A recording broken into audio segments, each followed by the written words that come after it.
회사가 조금씩 자리를 잡으면서 직원을 조금 늘리고 현장을 지키기보다는 영업 쪽의 일을 많이 하면서 일도 재미있게 하면서 두 여자를 사귀게 되었다. 30대 초반의 아담하지만 세련된 스타일의 윤희와 나보다 2살 위지만 편안하고 지적인 혜숙이, 두 사람은 스타일부터 성격 그리고 분위기까지 거의 정반대였다. 잘 웃고 이런저런 이야기를 잘하는 윤희라면은 보통 내 이야기를 많이 들어주는 편이 혜숙이다. 한동안 전혀 말이 없던 윤희가 술 한잔을 하면서 드디어 한방에 모든 걸 이야기를 했다. 20대 중반대 미용실 중견으로 있을 때 사귄 남자가 일반 회사원인 줄 알았는데 임신을 해서 동거를 하게 되어서야 알고 보니 사채업자의 일을 돕고 있었다. 말이 사채업자를 돕는다는 거지. 알다시피 사채업자 밑에 일하는 애들이 하는 일이란 게 뻔한 것이고 연애할 때는 몰랐는데 동거를 시작하고 보니 거칠고 술을 마시면 폭력적으로 변하게 되었단다.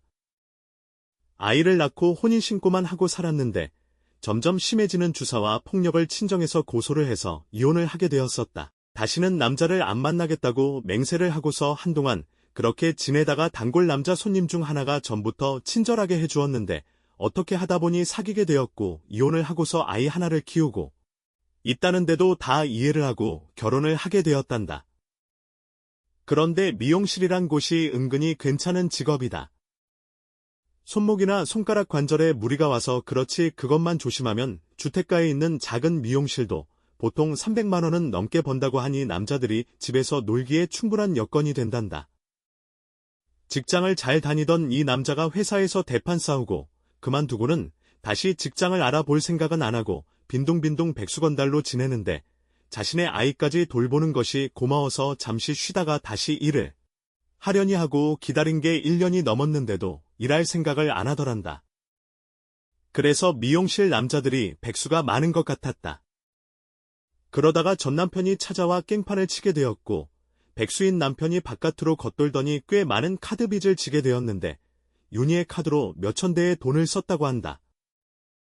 전 남편 일과 카드 빚이 빌미가 되어서 다시 동거를 정리하고는 겨우 빚 정리를 좀 하고 살만할 때 남자를 소개받아서 데이트를 하다가 또 전 남편이 찾아와 난리를 쳤단다. 집으로 미용실로 찾아오는 전 남편 때문에 모든 게 조심스러울 수밖에 없었단다.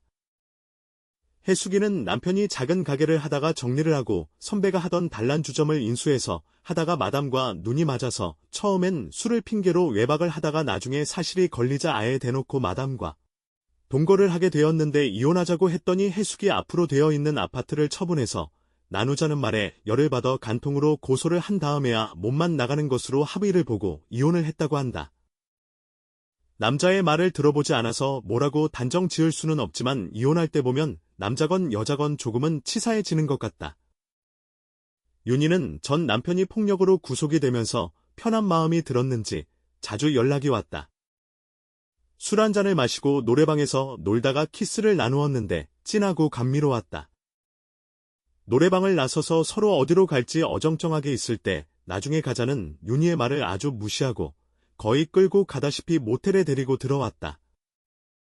숨쉬는 것도 잊은 듯이 키스에 몰입을 하던 윤희가 잠시 숨을 고르면서 자리에 앉았다. 저기. 관계를 해본 지 오래되었어요. 겨우겨우 잘 참고 있는데.